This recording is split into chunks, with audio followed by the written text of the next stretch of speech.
Existe una tablilla de arcilla guardada en el Museo Británico bajo el número de catálogo BM47753. Es la 26ª tablilla de una serie de 40, y es la primera de un capítulo entero dedicado a una única condición que los babilonios llamaban de enfermedad de la caída. El texto describe, línea tras línea, qué sucede con el cuerpo de una persona durante una crisis.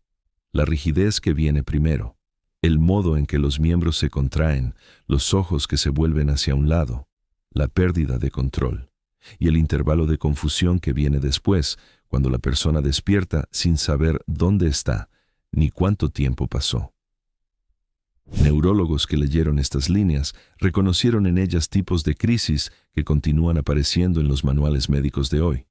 Y aquí está el problema. Quien escribió este texto no sabía qué era el cerebro, no tenía idea de que existían neuronas, no tenía ningún concepto equivalente al sistema nervioso. Para quien escribió estas líneas, el pensamiento no sucedía dentro de la cabeza, sucedía en el corazón o en el hígado, dependiendo del texto. La enfermedad no venía de dentro del cuerpo, venía de afuera, enviada por una divinidad, y el trabajo de un especialista consistía en descubrir cuál de ellas había extendido la mano. Aún así, la descripción es correcta. Este vídeo es sobre eso, sobre una biblioteca de textos escritos en arcilla a lo largo de más de 2000 años que catalogaron el sufrimiento humano con una precisión que aún hoy causa incomodidad en quien los lee. Y antes de continuar, una promesa.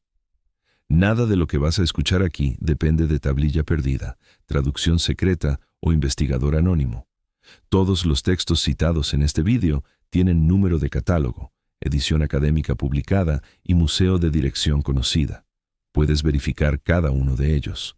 Si te gusta la arqueología que se sustenta en documento, deja tu like e inscríbete en el canal. Vamos a comenzar. Para entender de dónde vienen estos textos, es preciso entender quién los escribió. Mesopotamia ocupaba la llanura entre los ríos Tigris y Éufrates, en el territorio que hoy corresponde en gran parte a Irak.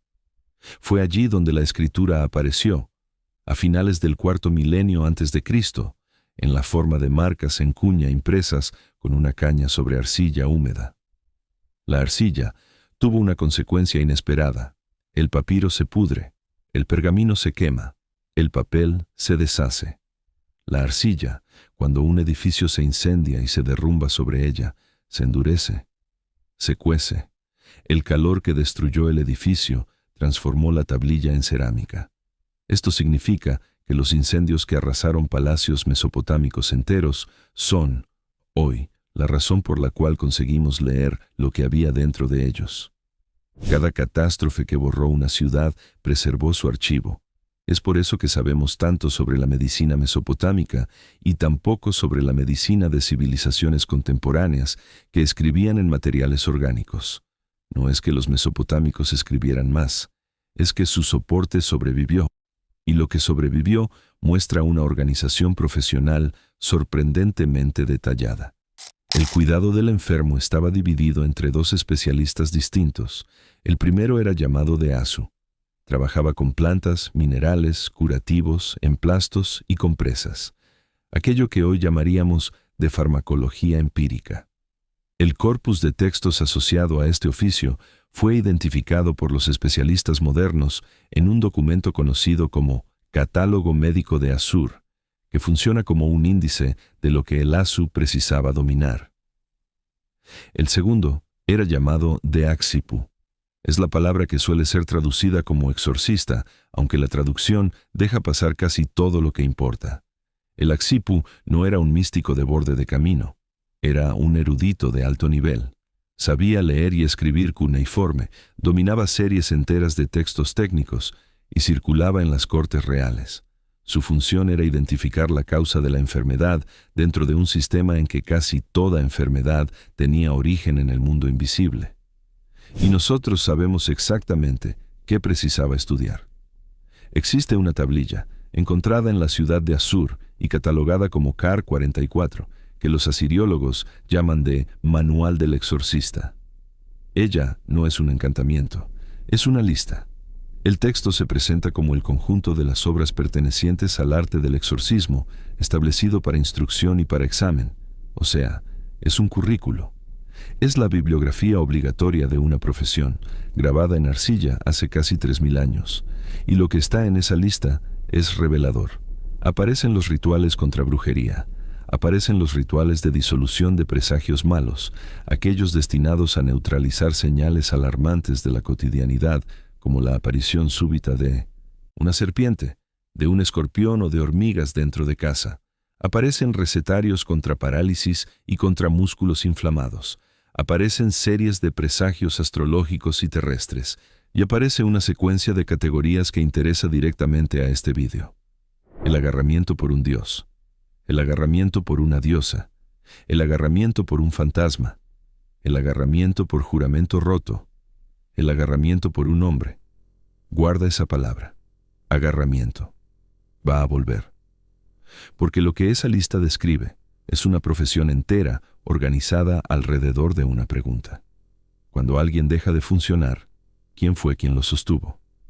Buena parte de estos textos llegó hasta nosotros a través de una única biblioteca, y la historia de cómo fue encontrada es menos gloriosa de lo que suele ser contada. En el siglo VII a.C., el rey asirio Asurbanipal reunió en Nínive una colección deliberada de conocimiento escrito. Envió escribas a otras ciudades con órdenes explícitas de copiar lo que encontraran. Era un proyecto de Estado y uno de los primeros esfuerzos conocidos de reunir en un solo lugar todo aquello que se sabía. Cuando Nínive fue destruida a finales de aquel mismo siglo, los edificios se derrumbaron y las tablillas se partieron. Quedaron enterradas por 2500 años. En 1849, el arqueólogo Ostem-Henri Layard excavó el palacio sudoeste de Nínive, que había pertenecido al rey Sennaqueribe, y encontró tablillas. 3 años después, su asistente Hormuzd Rassam encontró otro conjunto al lado opuesto de la elevación, en el palacio de Asurbanipal. Y aquí está el problema: no fue hecho ningún registro adecuado de dónde salió cada pieza.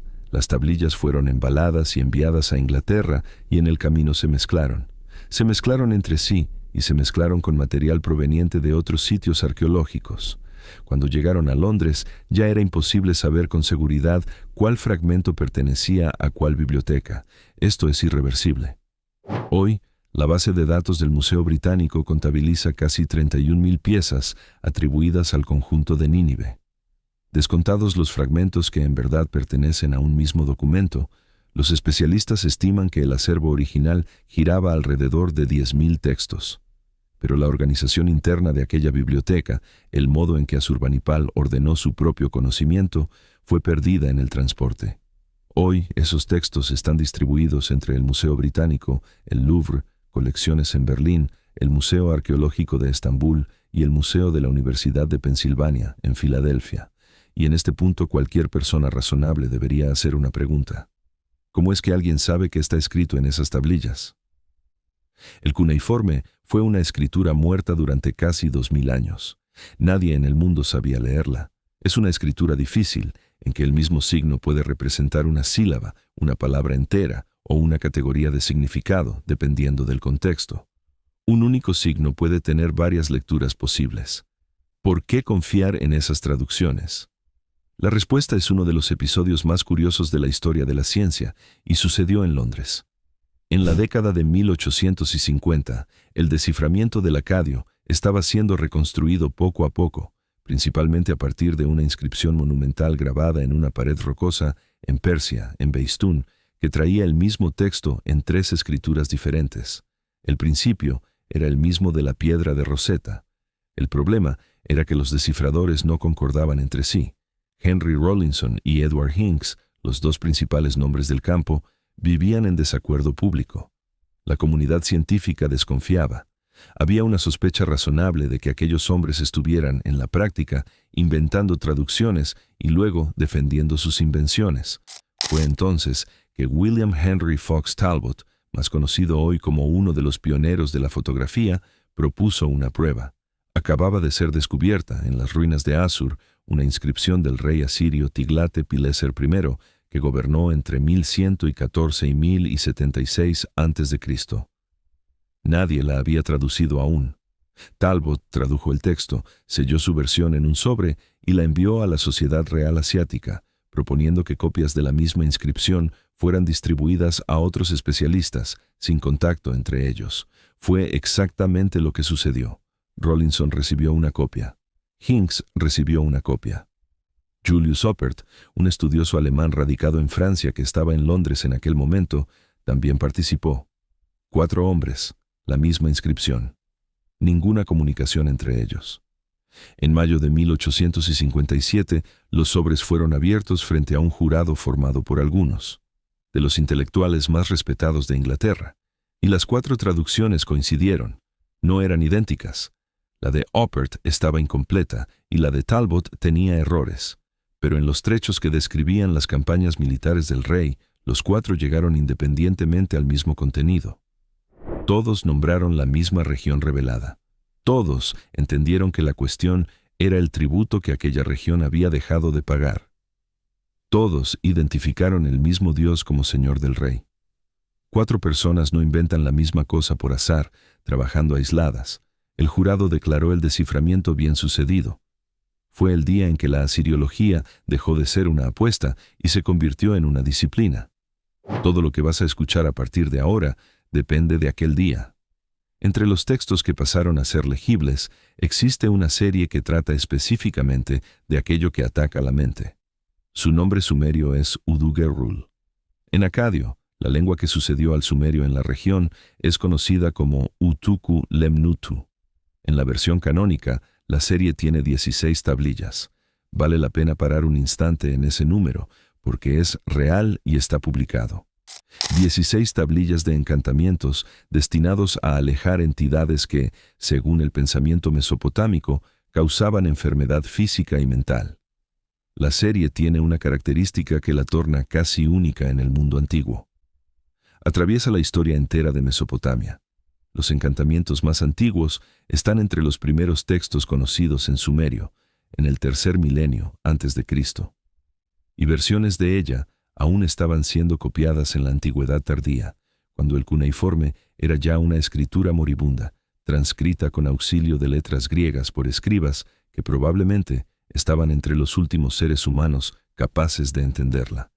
2500 años de uso continuo. Para efecto de comparación, eso es más tiempo de lo que separa el presente de la fundación de Roma. Pocos textos en la historia humana tuvieron una vida tan larga. Pero el detalle más interesante del Uduge no es su duración, es su ambigüedad. En los textos sumerios más antiguos, el Uduge no es necesariamente maligno, puede ser protector.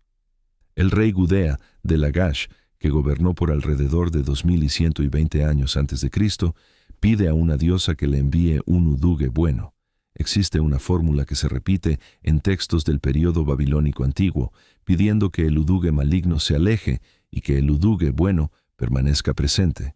O sea, el mismo tipo de entidad podía estar de tu lado o contra ti. La diferencia no estaba en la naturaleza de ella, sino en la relación. Algunos especialistas argumentan que traducir Uduge como demonio es impreciso justamente por eso, y que la palabra griega daimon, que también comportaba esa ambigüedad, sería más fiel al original. Y hay más una cosa. A pesar de 2500 años de textos, nadie sabe con qué apariencia el Uduge era imaginado. Ninguna representación visual fue identificada con seguridad. Ningún sello cilíndrico, ningún relieve, ninguna placa de protección que podamos señalar y decir, aquí está un Uduge. Las descripciones que sobrevivieron en los textos son pocas y vagas. Hablan de una sombra oscura, de la ausencia de luz alrededor, de una voz ensordecedora. El contraste con otras entidades mesopotámicas torna eso aún más extraño. La demonia Lamashtu, que según los textos atacaba mujeres embarazadas y recién nacidos, tiene iconografía abundante. Sobrevivieron decenas de amuletos con su imagen. Sabemos cómo era representada. Lo mismo vale para Pazuzu, cuya cabeza aparece en placas y colgantes esparcidos por museos de todo el mundo. Pero el Uduge no tiene rostro. Una clase entera de entidades, combatida con 16 tablillas de encantamientos a lo largo de 2 milenios y medio, que nunca ganó forma visual. Si el utukulemnutu era el texto del combate, existía otro que era el texto del diagnóstico. Se llama sakiku, palabra que puede ser traducida de modo aproximado como síntomas. Hoy, los especialistas suelen llamarlo de manual diagnóstico, y tiene autor. Eso es rarísimo en la literatura mesopotámica, donde la mayoría de los textos es anónima o atribuida a divinidades, pero el sakiku trae el nombre de quien lo organizó. Se llamaba Esahuil-kin-apli. Era el humano, el erudito jefe, en la corte del rey babilónico Adad-apla-iddina, que gobernó entre 1067 y 1046 a.C. Era un ciudadano destacado de la ciudad de Borsippa, proveniente de una familia de estudiosos, y él explicó, por escrito, lo que había hecho. Según sus propias palabras registradas en el colofón de la obra, los presagios diagnósticos existían hacía mucho tiempo, pero nunca habían sido organizados. Estaban enredados como hilos, dijo él, sin ninguna edición de referencia. Fíjate en lo que eso significa. Esahuil-kin-apli no estaba inventando un sistema, estaba haciendo trabajo editorial sobre un cuerpo de conocimiento que ya existía hacía siglos, disperso, repetitivo y contradictorio, y que él resolvió estandarizar. Es la misma tarea que un editor científico moderno reconocería inmediatamente. El resultado fueron 40 tablillas, agrupadas en 6 capítulos, con más de 3000 entradas. Y la organización es impresionante. Las entradas están dispuestas de forma sistemática, comenzando por la cabeza del paciente y descendiendo hasta los pies. Distinguen el lado izquierdo del derecho, siendo el izquierdo el presagio desfavorable. Distinguen secuencias de colores en las manifestaciones observadas. El método está explicitado, es preciso examinar al paciente, observar los signos y a partir de ellos llegar al diagnóstico. Y no fue solo eso lo que él organizó. Esahuil-kin-apli editó también una segunda serie, llamada Alamdimu, con 27 tablillas dedicadas a presagios extraídos de la forma física de la persona.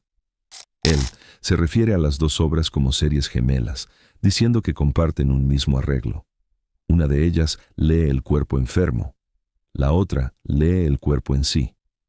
En la introducción del conjunto, Esahuil-kin-apli dejó una advertencia. Dijo que el conocimiento no debía ser negligido y que quien no lo dominara no debía pronunciar en voz alta los presagios del sakiku.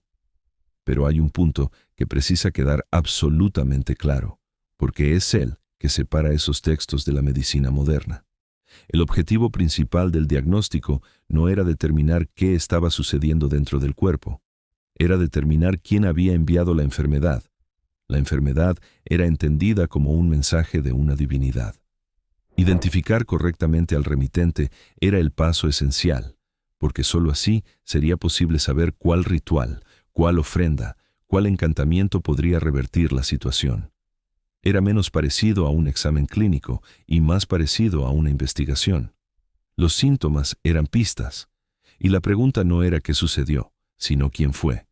Y los mesopotámicos tenían un vocabulario específico para eso. Llamaban esas condiciones manos. La mano simbolizaba control sobre una persona. Una enfermedad que se apoderaba de alguien era, por lo tanto, descrita como la mano de alguna divinidad. Existía la mano de Istar. Existía la mano de Shamash. Existía la mano del dios, sin especificación. Y existía una categoría que aparece repetidas veces en los textos, llamada de mano del fantasma. Aquí vuelve aquella palabra que te pedí que guardaras. Agarramiento. Fantasmas, en el pensamiento mesopotámico, eran diferentes de demonios. Eran los muertos y actuaban principalmente por la noche. Eso produce una distinción que vale la pena examinar de cerca. En las descripciones de la enfermedad de la caída, los textos separan sistemáticamente los episodios que ocurren durante el día de los que ocurren por la noche. Los episodios diurnos eran atribuidos a un demonio, asociado a una palabra que designaba tanto la caída como la propia entidad causadora. Los nocturnos eran descritos como agarramiento por un fantasma. Hay una entrada que registra de forma directa que si el episodio siempre sucede al atardecer, se trata del agarramiento de un fantasma. Un lector moderno mira esa distinción y reconoce inmediatamente una cosa. Estaban separando crisis nocturnas de crisis diurnas. La clasificación teológica es extraña para nosotros. La observación clínica debajo de ella no es. Y el vocabulario de ellos distinguía aún más cosas. Había términos diferentes para la caída, para el acceso y para el agarramiento propiamente dicho. 3 palabras donde podría haber una. Alguien estaba separando categorías. Y aquí llegamos al trabajo que trajo esos textos al debate médico contemporáneo. A lo largo de más de 2 décadas, 2 investigadores, el neurólogo Edward Reynolds y el asiriólogo James Kinnear Wilson, publicaron una serie de artículos analizando el corpus médico babilónico desde el punto de vista clínico. El trabajo salió en periódicos revisados por pares, incluyendo el Diario de la Sociedad Real de Medicina. Ellos trabajaron con textos guardados en museos de Londres, París, Berlín e Estambul. Y lo que describieron fue sorprendente.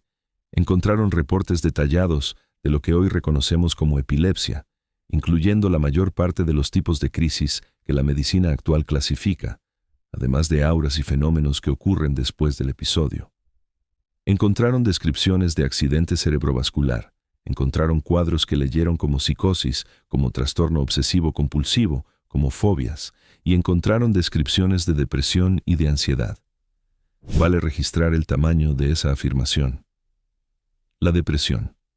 Como categoría clínica es reciente. La palabra pasó a ser usada en ese sentido solo a finales del siglo XIX e inicio del siglo XX, reemplazando términos anteriores. Los textos babilónicos son anteriores en 3000 años, y los investigadores destacaron una característica específica de esos reportes, que es justamente lo que los torna utilizables. Las descripciones babilónicas de sufrimiento mental son notablemente objetivas. Registran comportamiento observable. No registran lo que la persona sentía por dentro. Eso es lo opuesto de lo que se suele imaginar sobre textos antiguos. No hay poesía en esas entradas. Hay un escriba anotando lo que veía, sin interpretar. Existe una excepción. Y es el texto más perturbador de todo ese conjunto. Se llama Ludlul Bel Nemeki, expresión que suele ser traducida como algo próximo a alabaré al Señor de la sabiduría. En los estudios modernos es frecuentemente llamado de el poema del justo sufridor, o de Job babilónico, aunque las similitudes con el libro bíblico sean menores de lo que ese apodo sugiere. El narrador tiene nombre. Se llamaba Shubshi Mexre Shakan, y él existió de verdad. Este es uno de los detalles más notables de este dossier. Un hombre con ese nombre aparece en documentos administrativos comunes, sin ninguna relación con el poema. Una tablilla encontrada en Nippur registra raciones de granos entregadas al mensajero de un Shubshi Mexre Shakan en el 4º año del reinado del rey casita Nasi Marutax, una orden judicial encontrada en Ur del 16º año del mismo reinado, le da el título de gobernador del país y trata de una prohibición relacionada con la cosecha de juncos en determinado curso de agua. O sea, el hombre que describió por dentro el propio colapso dejó también rastro burocrático. Recibos, papelería, una disputa sobre juncos. Es la diferencia entre un personaje y una persona. El poema acompaña lo que le sucedió a él. Un alto funcionario pierde la posición, pierde las propiedades, los amigos se alejan. Aquellos que dependían de él pasan a evitarlo en la calle. El rey retira su favor, y a partir de ahí todos los otros siguen el ejemplo, porque en una corte antigua la desgracia era contagiosa. Él enferma, y la enfermedad resiste a todo. Él busca a los especialistas, consulta a divinos, recurre a todos los métodos disponibles para descubrir cuál divinidad se había vuelto contra él. Y ninguno funciona. Este es el punto central del poema, y es preciso entender por qué era tan aterrorizante para quien lo leía en la antigüedad. Dentro de aquel sistema, la enfermedad siempre tenía remitente. Descubrir al remitente era posible. Había profesionales entrenados, series enteras de textos, métodos establecidos. El sistema funcionaba. Con él, el sistema no funcionó. Los presagios no se resolvieron. Durante un año entero, nadie logró decirle qué tenía ni por qué. Y él insiste, repetidamente, que no sabe qué error cometió. Cumplió sus obligaciones. Mantuvo los rituales. No encuentra en la propia conducta nada que explique lo que está sucediendo. Lo que sigue es una reflexión incómoda, en que él considera la posibilidad de que aquello que los hombres juzgan correcto tal vez no sea lo que los dioses juzgan correcto, y de que una persona pueda ofender una divinidad sin jamás tomar conocimiento de eso. Es un hombre descubriendo que las reglas que organizaban su mundo pueden no ser cognoscibles. Al final, 3 sueños traen la reversión. Figuras enviadas por Marduke aparecen, ejecutan los ritos necesarios y la enfermedad cede. Pero el poema no explica qué hizo mal. Él nunca descubre.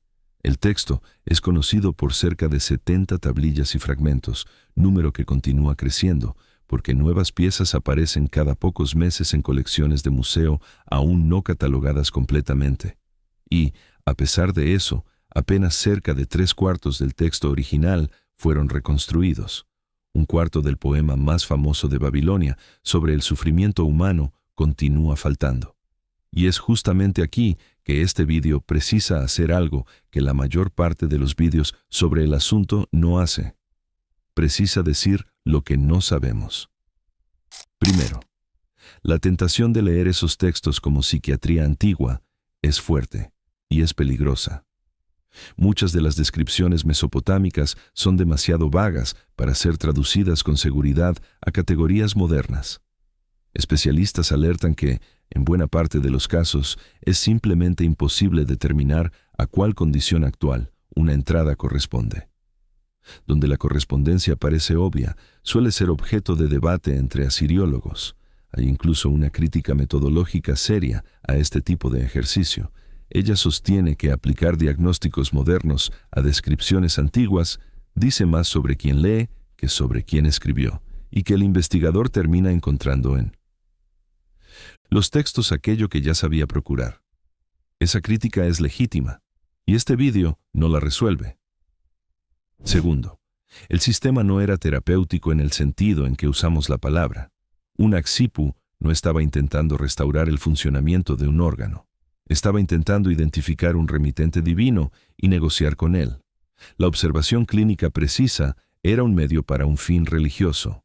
Tercero, y este es el punto más importante, lo que sobrevivió de esos textos con valor duradero no fue la teoría. La teoría está equivocada. No existen manos de divinidades causando enfermedad. Nadie es agarrado por un fantasma al atardecer. Lo que sobrevivió fue la observación. Un escriba sentado al lado de un paciente, anotando exactamente lo que veía, sin inventar, sin embelezar, sin llenar las lagunas con aquello que su teoría preveía. Ese gesto atravesó 3000 años y continúa funcionando. Es por eso que un neurólogo del siglo XXI logra abrir una traducción del Sakikú y reconocer lo que está descrito. La explicación que envolvía la observación se derrumbó entera. La observación permaneció de pie, y aún hay mucho por leer. El Utukku Lemnutu tiene lagunas. El Sakikú sobrevivió de forma desigual, con algunas tablillas bien preservadas y otras reducidas a fragmentos que aún están siendo encajados unos en otros. Y el orden original de la biblioteca de Asurbanipal, aquel que se perdió en el transporte a Londres en el siglo XIX, nunca fue recuperado. Los depósitos del Museo Británico y de otras instituciones guardan decenas de miles de tablillas cuneiformes que nunca fueron leídas por nadie desde que fueron excavadas. No porque sean ilegibles, sino porque el número de personas en el mundo capaces de leerlas es demasiado pequeño para el volumen de material disponible. Estadísticamente, es prácticamente cierto que existan en esas repisas descripciones de sufrimiento humano registradas hace 3000 años que nadie ha leído aún. Están catalogadas, están numeradas, están esperando. Una última observación, y es seria. Cuando pensamiento persistente, tristeza intensa o sufrimiento emocional pasan a comprometer la vida cotidiana, buscar ayuda profesional continúa siendo la actitud más sensata. Los babilonios tenían sus Axipus y sus Asus. Nosotros tenemos psicólogos, psiquiatras y profesionales preparados para ofrecer apoyo basado en evidencia. Lo que los textos mesopotámicos muestran no es que ellos supieran algo que nosotros perdimos, es que el sufrimiento que ellos describieron es el mismo que sentimos, que tiene 3000 años de historia documentada, y que nadie que pasa por eso está pasando por algo nuevo. Shub-Shimek Reshakan también creyó que era el único. ¿Y tú, qué pensaste de esta historia? ¿Te llama más la atención el hecho de que describieran también aquello que no conseguían explicar? ¿O el hecho de que un cuarto del poema de él continúe desaparecido en algún fragmento no identificado, en un cajón de museo? Deja tu opinión en los comentarios.